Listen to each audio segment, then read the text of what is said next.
ప్రసంగి గ్రంథము 2వ అధ్యాయము 24వ వచనం నుండి మనం చదువుకుందాం.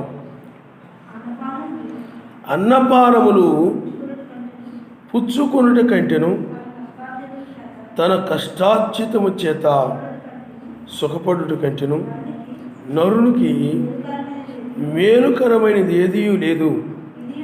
ఇదిను సర్వశక్తిమంతుని వలన కలుగునని నేను తెలుసుకుంటుని.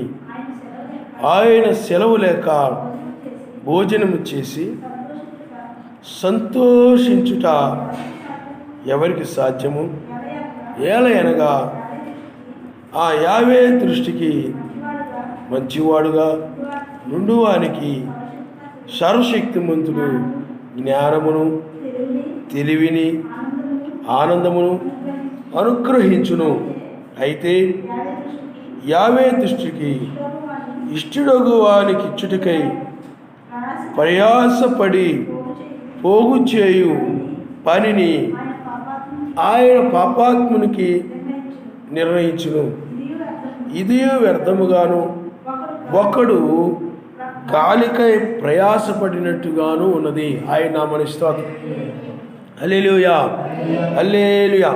ఈ యొక్క మధ్యాహ్నం వేళ మనము ఆయన సెలవు లేక సంతోషించుట ఎవరి సాధ్యము అంటే సర్వశక్తిమంతుని యొక్క సెలవు లేక, లేకపోతే అనుమతి లేకుండా, ఆయన చిత్తము లేకుండా ఎవరు సంతోషించగలరు? సంతోషించుట సాధ్యము కాదు ఆయన సెలవు లేకుండా. అందుకని ఆయన సెలవు లేకుండా సంతోషించుట ఎవరికి సాధ్యము?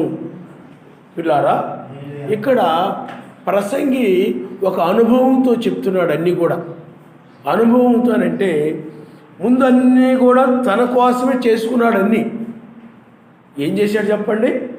తన కోసమే చేసుకున్నాడు. అదే మనము ప్రసంగి గ్రంథం 2వ అధ్యాయంలో మనం చదువుకున్నాం.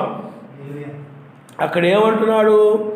నేను గొప్ప పనులు చేయబోనుకుంటుని, నా కొరకు ఇండ్లు కట్టించుకుంటుని, ద్రాక్ష తోటలు నాటించుకుంటుని, నా కొరకు తోటలను శృంగార వనములను వేయించుకొని వాటిలో సకల విధములైన ఫలవృక్షములను నాటించి తిని, వృక్షముల నారుముళ్లకు నీరు పోయుటకై నేను చెరువులు త్రవ్వించుకుంటుని, పనివారిని పనిగత్తెలను సంపాదించుకుంటుని, నా ఇంట పుట్టిన దాసులు నాకుండిరి.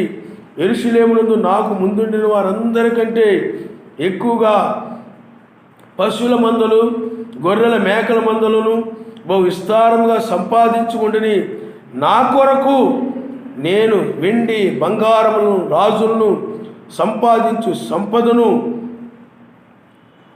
ఆయా దేశముల్లో దొరుకు సంపత్తును కూర్చుకుంటుని. ఇలాగా నా కొరకు నా కొరకు నా కొరకు అని ప్రసంగి చెప్తున్నాడు. అవన్నీ చేసిన తర్వాత అతనికి ఏమర్థమైందో చెప్తున్నాడు. తన కొరకు చేసుకున్నదంతా కూడా ఏమి ఉపయోగం లేదని చెప్పాడు ఆయన చివరిలో. బైబిల్ వాక్యం ఏం చెప్తుంది? ఇతరుల కొరకు జీవించడమే, ఇతరుల కొరకు బ్రతకడమే. మెస్సయ్య ఎవరి కోసం బ్రతికాడు చెప్పండి? మన కోసం బ్రతికాడు, మన కోసమే బ్రతికాడు. అందుకనే పౌలు గారు అంటారు, బ్రతుకుడు క్రీస్తే, బ్రతుకుట మెస్సయ్యే.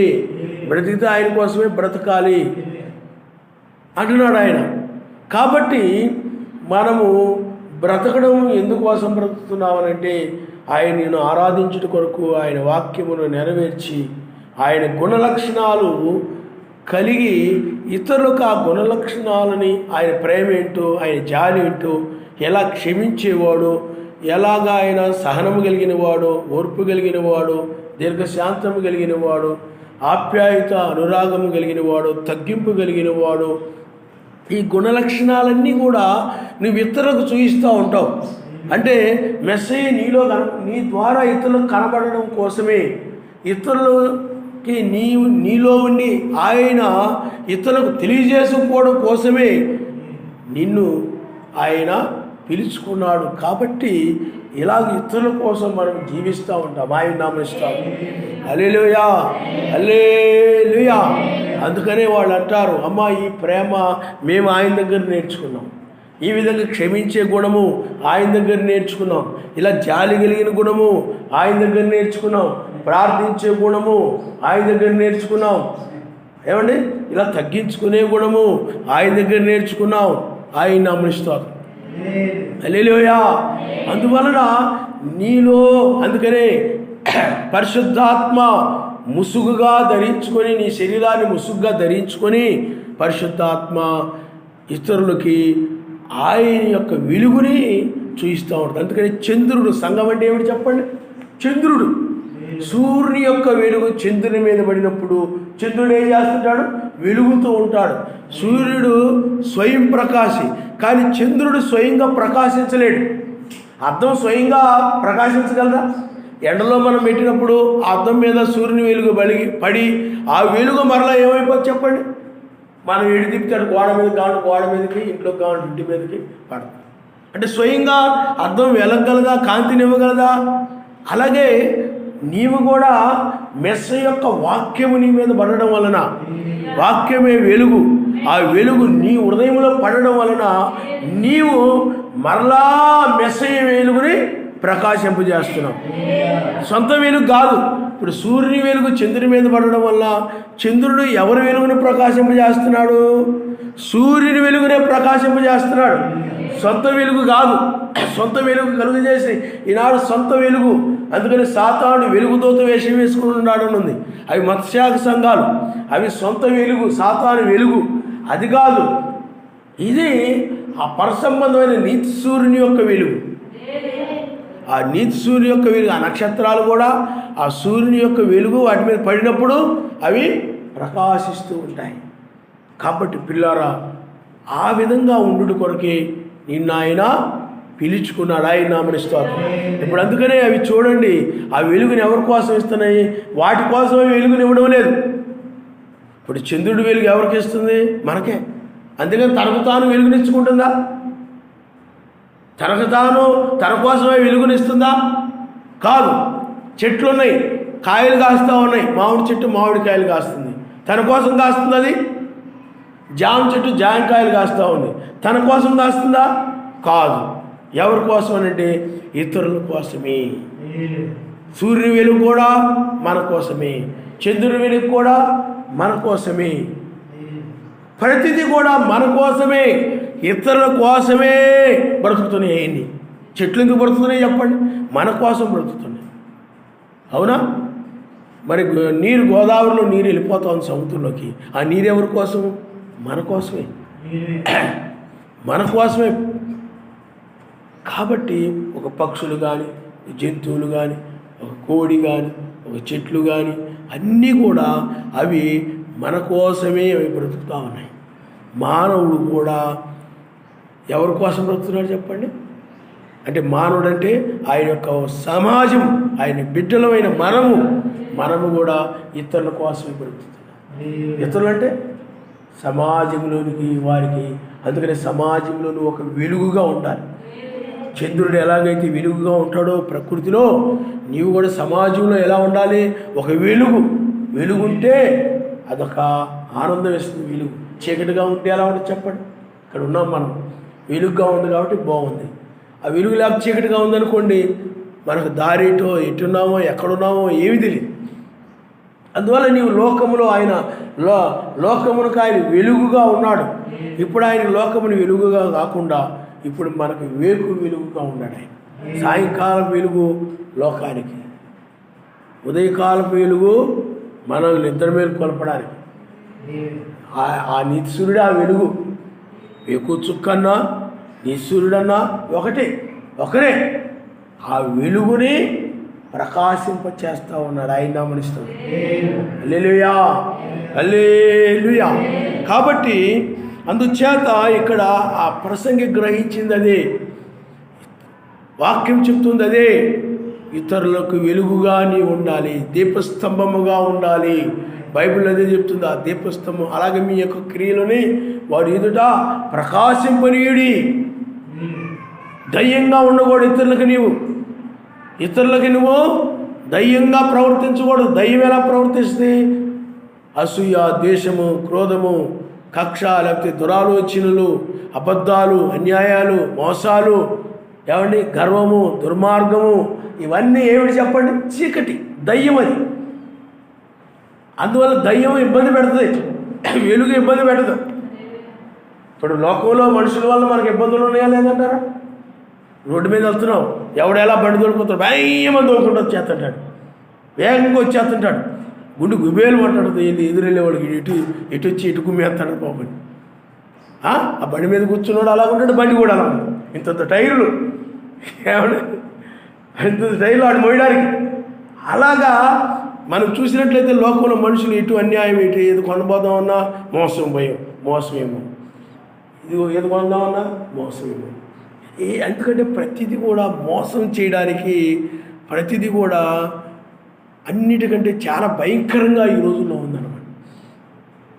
ప్రతి దానిలో కూడా సంఘాల్లో ఎలాగైతే మోస బోధలు ఉన్నాయో అలాగే నువ్వు వ్యాపారాల్లో కానీ అన్నింటిలో కూడా ఎక్కడికి వెళ్ళినా కానీ ఎక్కువగా మోసాన్ని నువ్వు చూస్తూ ఉంటావు. మోసపూరితమైన మనుషులు, సాతానుడు మోసగాడు. అందువల్లనే ఈ మోసగాళ్ళ వల్లనే, లోకం వల్లనే అన్యాయస్తులు, అబద్ధమాడువారు, అవిశ్వాసులు, ఈ లోకంలో ఈ మనుషుల వల్లనే నీకు ఎలా ఉంటుంది? ఇబ్బందిగా ఉంటుంది. చీకటి కూడా అలాగే ఇబ్బంది. చీకటి అనగా దయ్యానికి సాదృశ్యం. అది ఇబ్బంది పడుతుంది. వెలుగు ఇబ్బంది పెట్టదు, వెలుగు నీకు దారి చూపిస్తుంది. ఆ వెలుగులో నువ్వు చక్కగా నీకు దారి కనపడతా ఉంటుంది, చక్కగా నువ్వు ఇంటికి వెళ్ళిపోతావు. వెలుగు ఇబ్బంది పెట్టదు, చీకటే ఇబ్బంది పెడతావు. అందుకని చీకటి మనుషుల వల్ల ఇబ్బందులు, వెలుగు సంబంధం వల్ల ఇబ్బంది ఉండదు. నీకు దారి చూపిస్తారు. అమ్మా నువ్వు అలా కాదు వెళ్ళాల్సింది, ఇదిగో ఇలాగ వెళితే పరలోకం వెళ్తావు, అలాగ వెళ్తే నరకానికి వెళ్తావు, అటు వెళ్ళకూడదు. వెలుగుంది, చక్కగా ఇలా వెలుగుందనుకోండి, ఇలాగ వెలుగులో ఆ సెంటర్కి వెళ్ళిపోతావు. సెంటర్కి వెళ్ళగానే నేను వెళ్ళాల్సింది ఇటు కదా, నువ్వు ఎటు వెళ్తావు. అంతేనా కాదు, వెలుగు వల్ల నీకు ఆ దారి తెలుస్తుంది. అక్కడ వెలుగు లేకపోతే ఎటు వెళ్ళాలో నీకు తెలియదు, ఏ దారిని వెళ్ళాలో నీకు తెలియదు. అందులో వెలుగు ఏం చేస్తుందంటే దారి చూపిస్తుంది. దారి చూయించేది వెలుగు. చీకటి ఏం చేస్తుందంటే దారి చూయించదు. అందుచేత ఈ లోకమంతా ఇప్పుడు ఎలా ఉందంటే చీకటిలో ఉంది. కాబట్టి నీవు వెలుగై ఉన్నావు. ఆయన ఎలాగ వెలుగుగా ఉన్నాడో నీవు కూడా వెలుగుగా ఉన్నావు. కాబట్టి ఇక్కడ చూడండి, ఇక్కడ ఆయన ఏం చెప్తున్నాడనంటే అన్నపానమును పుచ్చుకొనుట కంటెను, తన కష్టార్జితము చేత సుఖపడుట కంటెను నరునికి మేలుకరమైనదేది కూడా లేదు. మొన్న మనం చూసాం, ఏం చూసామని? ఆ వర్తమానం ఏంటంటే ఒకరు కష్టపడితే ఇంకొకరు వదిలేయడము, వాడు దాని వలన సుఖపడము మనం చూస్తున్నాం. ఇక్కడ ఆయన ఏం చెప్తున్నారంటే అది కాదు, నీకు మేలుకరమైంది ఏమిటి అని అంటే అన్నపానమును పుచ్చుకొనుట కంటెను, ఏమండి నీ కష్టార్జితమును చేత సుఖపడుట కంటెను దానికంటే మేలుకరమైనది మరొకటి లేదన్నాడు ఆయన నమ్మకం. హల్లెలూయా. అన్నపానమును పుచ్చుకొనుట కంటెను, క్రింద వచనంలో రాయబడింది అదే. ఆయన సెలవు లేక భోజనం చేసి సంతోషించుట ఎవరికి సాధ్యము? ఈ రోజుల్లో మనం చూస్తూ ఉన్నట్లయితే చాలామంది అన్నపానములను, అన్నము అంటే మనం తినే ఆహారం, పానమును పుచ్చుకొనుట కంటే, మీరు గమనించండి, పుచ్చుకొనుట కంటే తన కష్టార్జితమును చేత సుఖపడుట కంటేను నరునికి మేలుకరమైంది ఏది లేదు. మరి మనిషికి ఏం కావాలి? బైబిల్ ఏముందంటే అన్న వస్త్రములు కలిగిన వారై మీరు సంతృప్తి కలిగి ఉండుడి అను. అన్న వస్త్రాలతోటి. అందుకని నా ప్రాణమా తినుము త్రాగుము సుఖించమన్నాడు అతను. బైబిల్ ఏం చెప్తుందనంటే శరీరం లేకపోతే ప్రాణమునకు ఆహారమును, ఏమంటే శరీరమునకు వస్త్రమును. అందుకని ఏమి తిందునా ఏమి త్రాగుదునా అని మీరు చింతించుకుని అన్నది బైబిల్. కాబట్టి ఇక్కడ సర్వశక్తిమంతుని వాక్యం ఏం చెప్తుందనండి, అన్నపానములు పుచ్చుకుని కంటే మేలుకరమైంది మరొకటి లేదు. తన కష్టార్జితం, ఇప్పుడు నీవు ఉండవు, నీ కష్టార్జితం వలన నీవు బ్రతుకుతా ఉన్నావు, ఆయన చేయాల్సింది నువ్వు చేస్తా ఉన్నావు, అది మంచిదే. అన్నము అలాగే అన్నము అలాగే పానము అంటే భుజిస్తున్నాం. మనిషికి కావాల్సింది ఏమిటి చెప్పండి? మీకు అర్థమవుతుందండి? అన్నపానాలు పుచ్చుకోవాలి. మరి ఆయన కోసం బ్రతకాలంటే, ఆయన కోసం జీవించాలంటే, ఆయన కోసం నువ్వు శ్రమపడాలంటే, పరమ తండ్రి కోసం, ఈ ఆత్మ సంబంధమైన కుటుంబం కోసం, మీకు అర్థమవుతుందండి? నీవు ప్రార్థించాలన్నా, ప్రయాసపడి ఏదైనా పరిచర్య చేయాలన్నా, ఏమైనా చేయాలన్నా ఈ శరీరంలో ఉన్నాం కాబట్టి నీకు ఏమవసరం చెప్పండి? అన్నపానములు అవసరమే. అందుకని అన్నపానములు పుచ్చుకునడం అనేది మేలు. తర్వాత ఇంకా మనం తెలుసుకుంటాం. కష్టార్జితము అంటే చూడండి, ఇక్కడ చాలా మంచి మాట ఉపయోగించాడు అనమాట. తన కష్టార్జితము చేత సుఖపడుట కంటే అన్నాడు. అంటే నీవు నీ కష్టార్జితము చేత సుఖపడు, ఇతరుల కష్టార్జితము చేత కాదు. మీకు అర్థమవుతుందండి? ఇతరుల యొక్క కష్టార్జితము చేత ఈ లోకంలో మనం చూస్తూ ఉంటాం.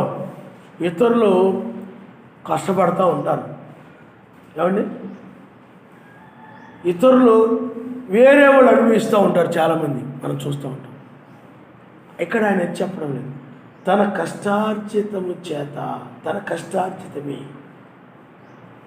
మరి ఈనాడు గవర్నమెంట్ జీతం ఇచ్చింది అనుకోండి, దానికి ప్రతిఫలంగా జీతం ఇచ్చింది, అతను కష్టార్జితానికి తగినట్టుగా జీతం ఇచ్చింది. ఆ కష్టార్జితంతోనే మనిషి బ్రతుకుతున్నాడా? లేదు.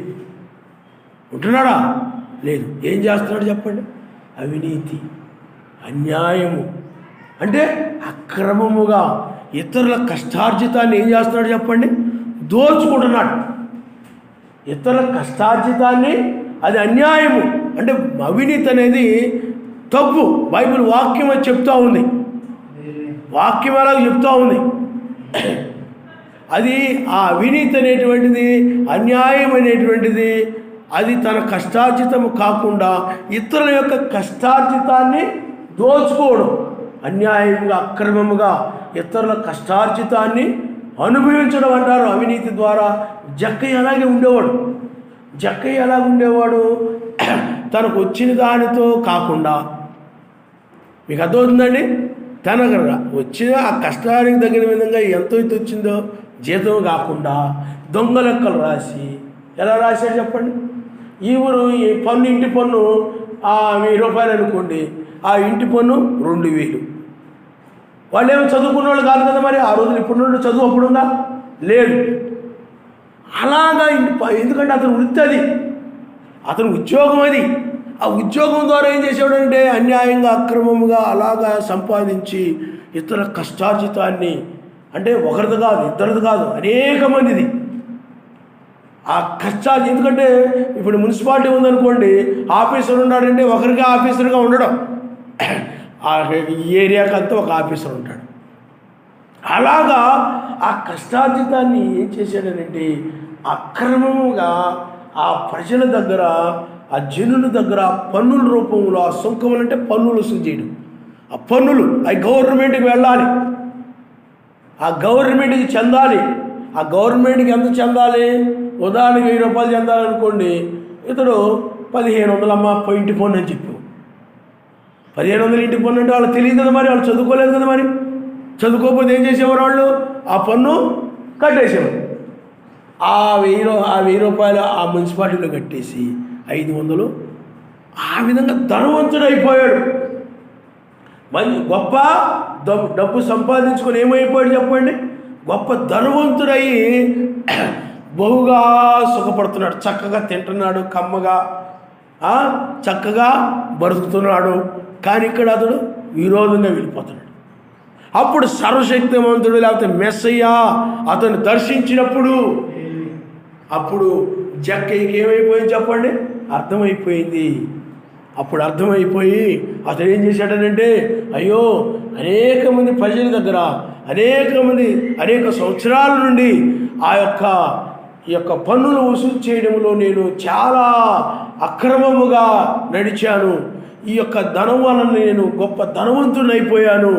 కాబట్టి నేను చేసినటువంటి ఉద్యోగంలో, నేను చేసేటువంటి ఆ మున్సిపాలిటీ ఉద్యోగంలో అవినీతిపరుడుగా, అక్రమమైన వాడుగా నేను ఉద్యోగం చేస్తున్నాను. ఆ ఉద్యోగానికి తగిన విధంగా గవర్నమెంట్ నాకు జీతం ఇస్తుంది. అయినప్పటికీ కూడా నేనేం చేస్తున్నాను, ఈ యొక్క పన్నుల్ని తారుమారు చేసేస్తున్నాను, పన్నులన్నీ కూడా.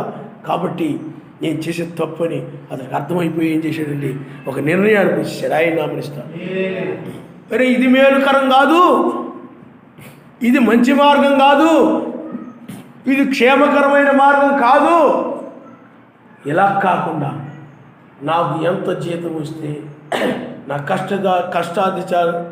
ఆ కష్టాన్ని గుర్తించి గవర్నమెంట్ నాకు ఎంత జీతం ఇస్తే ఆ జీతంతోనే నేను అలా వెళ్ళాలి తప్ప గవర్నమెంట్ ఏమండి అన్యాయం చేయకూడదు అనుకుని ఎవరి దగ్గర అయితే అన్యాయంగా తీసుకున్నాడు, అక్రమంగా తీసుకున్నాడు, ఏమండి వాళ్ళకి మరలా తిరిగి 400 ఇచ్చాడు. ఎందుకు ఏమొచ్చింది అతనికి?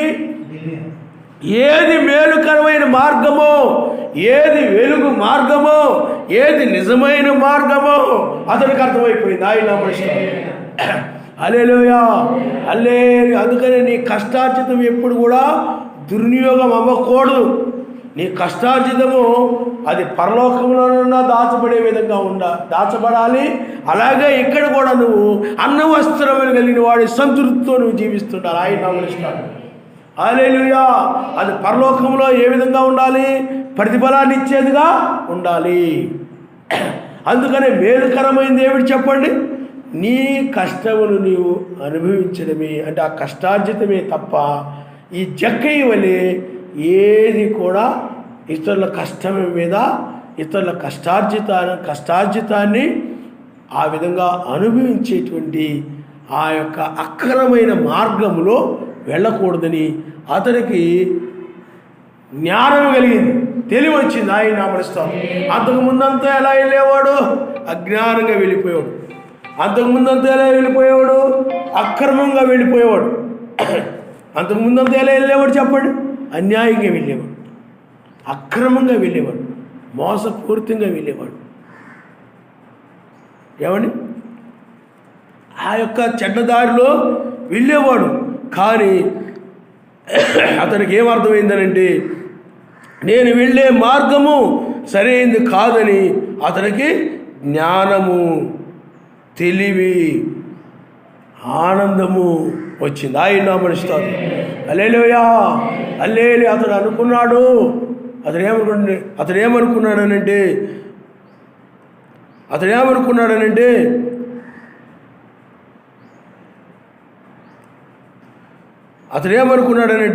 అన్యాయముగా డబ్బు సంపాదించి అజ్ఞానముగాను, ఏమండి తెలివి తక్కువతనముగాను నేను నడిచింది తప్పు అని అతడికి అర్థమైంది. ఆయన నామమున స్తోత్రం. హల్లెలూయా హల్లెలూయా. కాబట్టి పిల్లారా, మీరు ఒకసారి ఆలోచన చేయండి. సర్వశక్తిమంతుని రాజ్యానికి ప్రవేశించాలంటే, వెళ్ళాలంటే, ఆయన సన్నిధికి వెళ్ళాలంటే మనము కలిగి ఉన్న దాన్ని అనుభవిస్తూ మనం వెళ్ళాలి. ఆయన నామమున స్తోత్రం. హల్లెలూయా హల్లెలూయా. అంటే మనం ఏదైతే కలిగి ఉన్నామో దాన్ని అనుభవిస్తూ, అంటే ఇతరులతో కాకుండా వాడితో నువ్వు అన్నము తింటూ, వాడితో నువ్వు తాగుతూ ఆ విధంగా వెళ్ళాలని వాక్యం చెప్తుంది. ఆయన నామమున హల్లెలూయా హల్లెలూయా. ఆ తర్వాత చూడండి అతడు ఏం చెప్తున్నాడు అంటే, ఇది సర్వశక్తిమంతులను కలుగునని నేను తెలుసుకుంటుని. సర్వశక్తిమంతుడు అలాంటి మేలుకరమైన మార్గము ఆ జక్కయ్యకి కలిగింది. అంతవరకు కూడా అతడు ఆ మార్గములో వెళ్ళేవాడు. ఈనాడు కూడా మనకి ఈ యొక్క మార్గము ఏమిటంటే, మనకు సర్వశక్తివంతులను కలిగిన మేలుకరమైన మార్గం ఏమిటంటే, నీవు నీ కుటుంబం ఆ కష్టార్జితము చేత ఏమండి తినచ్చు, అంటే అన్నపానములు పుచ్చుకునొచ్చు. ఆ కష్టార్జితంతో వచ్చిన నీ కష్టార్జితంతో నువ్వు కష్టపడగా వచ్చిన దానితో ఆ విధంగా సంతృప్తి పడుతూ వెళ్ళాలి. ఆయన నామనిస్తాను, ఆయన చేయవలసినవి చేస్తూ నువ్వు సంతృప్తి పడుతూ వెళ్ళాలి. ఆయన నామనిస్తాం. ఎందుకంటే వాక్యాన్ని కూడా మనం పాటించాలి. అది ఇక్కడ రాయలేదు కదా అని చెప్పి మనం మళ్ళీ వదిలేయడానికి, ఎందుకంటే అక్కడ వాక్యం కొంత ఉంటుంది, ఇక్కడ కొంత ఉంటుంది. మీకు అర్థమవుతుందండి? అందుచేత నీవు ఈ చివరి కాలంలో నీవు ఈ విధంగా ఉండాలి, ఈ విధంగా ఉండాలి. అందుకనే యావే సెలవు లేక సంతోషించుట ఎవరికి సాధ్యము. కాబట్టి యావే సెలవిచ్చాడు అంటే యావే కృప చూయించాడు జక్కయ్య మీద. ఆ జక్కయ్య మీద కృప చూయించాడు కాబట్టి ఆ జక్కయ్యకు అది వచ్చింది. ఏది? జ్ఞానము, తెలివి, సంతోషము. ఎందుకు వచ్చింది ఆ సంతోషము? ఇతడు కూడా అబ్రహాము యొక్క కుమారుడే. ఆయన దానికి మించిన ఆనందం మరొకటి లేదు, దానికి మించిన సంతోషము మరొకటి లేదు. మెస్సయ్య స్వయంగా సాక్ష్యం ఇచ్చాడు. అతని క్రియలను బట్టి, అతను కలిగి ఉన్న జ్ఞానాన్ని బట్టి, తెలివిని బట్టి. అందుకనే యావే సెలవు లేకుండా భుజించుట ఎవరికి సాధ్యము. ఆయన నామనిస్తాం. హల్లెలూయా, హల్లెలూయా. యావే సెలవు లేక భోజనం చేసి సంతోషించుట ఎవరి సాధ్యము. అందుకని అక్కడ అది గొప్ప భోజనముగా ఉంది. అతని జీవితంలో పిల్లారా జరిగిన మార్పు, ఆ మారు మనస్సు ఏమండి గొప్ప భోజనములా ఉందన్నమాట. మెస్సయ్య కూడా ఒక సమయంలో ఆ యొక్క బావి దగ్గర ఒక స్త్రీ ఏమండి ఆమె ఎక్కువ మంది పెనిమిట్లు కలిగి ఉంది. ఆమె అక్రమంగా జీవిస్తూ ఉంది. ఆయన ఎవరో అక్కడ బయలుపరుచుకున్నాడు. ఆ సమయంలో శిష్యులు ఆహారం తీసుకుని రావడానికి వెళ్ళారు. ఆహారం తీసుకుని రావడానికి వెళితే ఈలోపు ఈవిడ మారు మనసు పొంది ఆయన ఎవరో తెలుసుకొని వాళ్ళ ఊళ్ళో వాళ్ళకి చెప్పేసింది అనమాట. మెస్సయ్యకి నిజముగా వాళ్ళు తెచ్చిన ఆహారం కంటే ఈ మార్పు జరిగింది చూసారు. ఈ కార్యము, ఈ భోజనం అనేటువంటిది గొప్ప ఆనందాన్ని ఇచ్చింది. ఆయన నామనిస్తాడు. అలాగే ఆయన పని చేయడమే భోజనం, ఆయన కార్యములే భోజనం. అది ఎవరికి సాధ్యము అంటే ఆయన అనుమతించుట వలనే, యావే సెలవుల వలనే అది జరిగింది. ఆమెను అందుకొరకు ఆయన అక్కడ పుట్టించాడు, అందుకొరకే ఆమె అక్కడికి వచ్చింది. ఇదంతా ఎవరి సెలవు వల్ల జరిగింది? ఆయన సెలవు వల్ల జరిగింది. జక్కయ్య జీవితంలో కూడా ఎవరి సెలవు వల్ల జరిగింది? ఆ మార్పు అదంతా కూడా ఆయన సెలవు వల్లే జరిగింది. ఆయన సెలవు లేకుండా అది జరగదు. ఆయన సెలవు లేకుండా జక్కయ్యలు వేడి చెట్టు మీద కూర్చోడు. ఆయన సెలవు లేకుండా ఆ బావి దగ్గరికి ఆమె రాదు. అందుకనే యావే సెలవు వల్లనే, అనుమతించడం వల్లే, నడిపించడం వల్లే అది జరిగింది. అందుకనే యావే సెలవు లేకపోతే జక్కయ్య దాన్ని, ఆ సంతోషాన్ని చూడలేడు. అదే కానీ సర్వశక్తిమంతుని యొక్క సెలవు లేకపోతే ఆ స్త్రీ ఏమండి ఆ సంతోషాన్ని చూడలేదు. కాబట్టి పిల్లలు ఆలోచించండి, ఇక్కడ సెలవు లేకుండా అది జరగదు. సెలవు లేకుండా, ఆయన అనుమతి లేకుండా, ఆయన నడిపించకుండా, ఆయన ప్రేరేపించకుండా ఆ సెలవు అయితేనే అది జరుగుతుంది. అందుకని ఆమెకు ఒక సంతోషకరమైన జీవితం వచ్చేసింది. అంతకుముందు ఎలాగా ఆ పాప పురుషులను బట్టి ఆనందిస్తూ ఉండేది, ఆ జక్కయ్య కూడా అక్రమంగా, అన్యాయంగా దానిని బట్టి అది సంతోషిస్తూ ఉండేవాడు. అది కానీ అది లోక సంబంధమైనటువంటిది, అది పాపపు సంబంధమైనటువంటిది. పాపము కూడా ఆనందంగానే ఉంటుంది, కానీ అది తాత్కాలికమైనటువంటిది. పాపము ఈనాడు పాపపు సినిమాలు, పాపపు డ్యాన్సులు, పాపపు పాటలు. మరి మనుషులు ఆనందించడం లేదా? పాపని ఏమైనా బాధపడుతున్నారా? లేదు. ఆ పాపపు అంటే ఆత్మ వారిలో ఉన్నప్పుడు ఆ విధంగానే వాళ్ళకి ఆనందిస్తూ ఉంటారు, ఆ విధంగా సంతోషిస్తూ ఉంటారు. ఆ విధంగా సంతోషంతో ఉండేది. ఆ మార్గాన్ని ఎంచుకుంది ఆమె. జక్కయ్య కూడా ఆ మార్గాన్ని ఎంచుకున్నాడు. ఆ బావి దగ్గర ఆ స్త్రీ ఎలాగైతే ఎంచుకుందో, కానీ ఆమె జీవితం ఏమైపోయింది చెప్పండి? ఆమెకు ఒక జ్ఞానం వచ్చింది, ఆమెకు తెలివి వచ్చింది, ఆమెకు ఒక సంతోషం వచ్చింది. ఆయన నామనిస్తారు. హల్లెలూయా. ఈయన మెస్సయ్యా. జ్ఞానం వచ్చింది ఆమెకి. ఏమని? తెలివి వచ్చింది. వెళ్ళి ఊరి వాళ్ళందరికి కూడా తెలియచేసింది. ఓ ఆయన నామనిస్తారు. హల్లెలూయా. అందుకని ఇక్కడ ఆయన సెలవు లేక భోజనం చేసి సంతోషించుట ఎవరికి సాధ్యము? ఏలయనగా సర్వశక్తిమంతుడి దృష్టికి మంచివాడుగా నుండువానికి సర్వశక్తిమంతుడు జ్ఞానమును, తెలివిను, ఆనందమును అనుగ్రహించు. ఆయన నామనిస్తారు. హల్లెలూయా. చూడండి, సర్వశక్తిమంతుడి దృష్టికి వారు ఏమైపోయారు చెప్పండి? మంచివాడైపోయారు. వాళ్ళకి జ్ఞానము, తెలివి, ఏమండి, ఆనందము అనుగ్రహించబడింది. జ్ఞానము, తెలివి, ఆనందము అనుగ్రహించబడింది. అయితే సర్వశక్తి దృష్టికి ఇష్టడగు వానికి ఇచ్చుటకై ప్రయాసపడి పోగు చేయు పనిని ఆయన పాపాత్మునికి నియమించును. ఇక్కడ చూడండి, అయితే సర్వశక్తిమంతు దృష్టికి ఇష్టడగు వానికి ఇచ్చుటకు ప్రయాసపడి పోగు చేయు పనిని ఆయన పాపాత్మునికి నిర్ణయించును. మీరు ఇక్కడ చాలా జాగ్రత్తగా గమనించాలి. ఏంటనండి? సర్వశక్తిమంతుని దృష్టికి ఇష్టడుగు వారికి ఇచ్చుటకై ప్రయాసపడి. అంటే ఏదైనా మనం చేసేటప్పుడు, ఏ కార్యమైనా కానీ సర్వశక్తిమంతునికి ఇష్టడుగు వారికి ఇవ్వడము అంటే ఆ వ్యక్తికి చేసినట్లుగా కనుక నువ్వు చేసినట్లయితే ఏ ప్రతిఫలము ఉండదు. అందుకని ఇక్కడ స్పష్టంగా చెప్పాడు. ఏం చెప్పాడంటే, సర్వశక్తిమంతుని దృష్టికి, లేకపోతే దైవ దృష్టికి ఇష్టడుగు వారికి ఇచ్చుటకు అగువానికి ఇచ్చుటకు అంటున్నాడు. నువ్వు ఎవరికి ఏది చేసినా కానీ ఆ వ్యక్తి ఇతడు సర్వశక్తిమంతుని బిడ్డే కదా అని ఇతడు చేస్తున్నాడు నువ్వు చేయకూడదు. ఆయనకు చేసినట్లుగా చేయాలి. ఆయన నామనిస్తారు. హల్లెలూయా.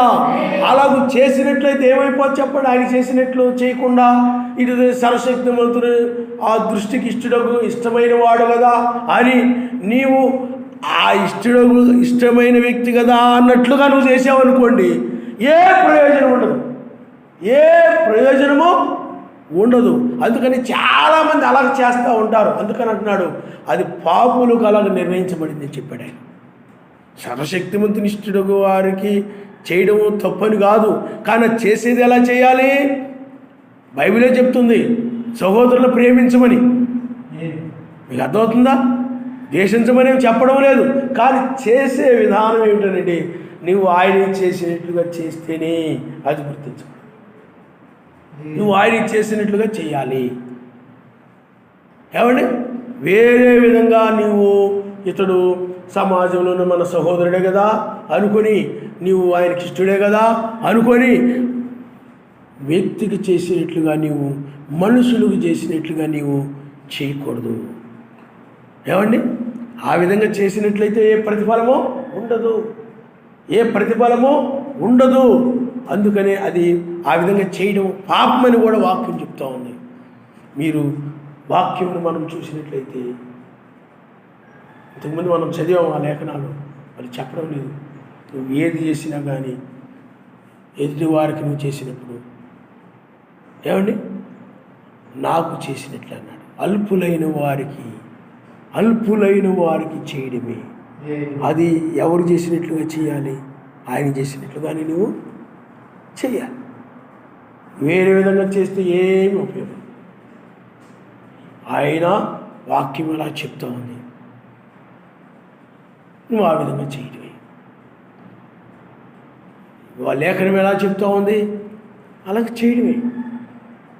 అంతేగాని మనుషులకు చేసినట్లుగా, మనుషుల ముఖాలను బట్టి, మనుషులతో ఉన్న సహవాసాన్ని బట్టి మా అన్న కదా, మా బావ కదా, మా చెల్లి కదా, మా అక్క కదా, మా తమ్ముడు కదా, మా బామ్మర్ది కదా, లేకపోతే మా యొక్క ఇది మా ఆయన కదా, ఏమండి లేకపోతే మా పిల్లలు కదా, నేను కష్టపడి వీళ్ళందరినీ కన్నాను కదా అనుకొని ఆ ఉద్దేశ్యంతో కాదు నువ్వు చేయాల్సింది. నువ్వు చేసేదంతా ఎలా చేయాలి చెప్పండి? మెసేజ్కి నేను చేస్తున్నాను, ఇది ఆయనకి నేను చేస్తున్నాను. ఎందుకంటే ఇతరులకు చేయడమే ఆయనకు చేయడం అని చెప్పాడు కాబట్టి ఆ విధంగా చేయాలి. ఆయన నామనిస్తాను. హల్లెలూయా, హల్లెలూయా. చూడండి, మనం ఒకసారి ఆ యొక్క వచనం మనం చదువుకుందాం.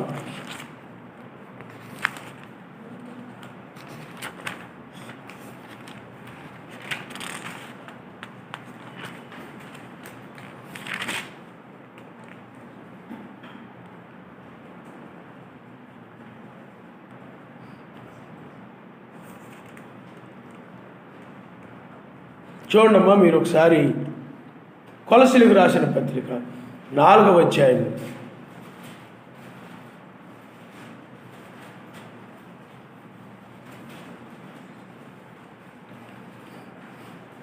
10వ వచనాన్ని మీరు ఒకసారి చదవండి.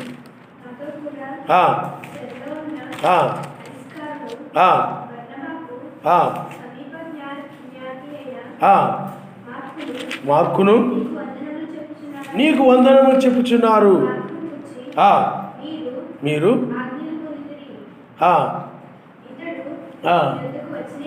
ఇతడు మీ ఎందుకు వచ్చినాడులా చాలా ఇనామం ఇస్తుంది. అలాగే ఎఫెసీయులకు రాసిన పత్రిక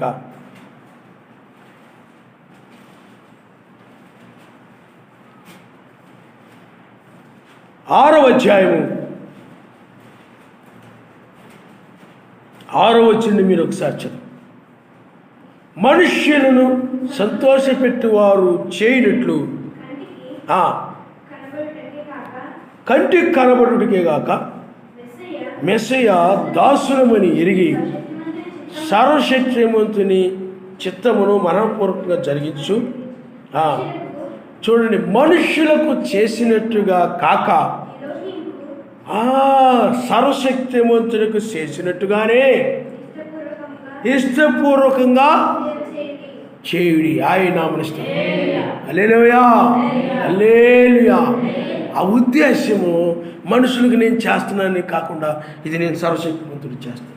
ఆ ఉద్దేశంతోనే నువ్వు చేయాలి, ఆ అభిప్రాయంతోనే నువ్వు చెయ్యాలి.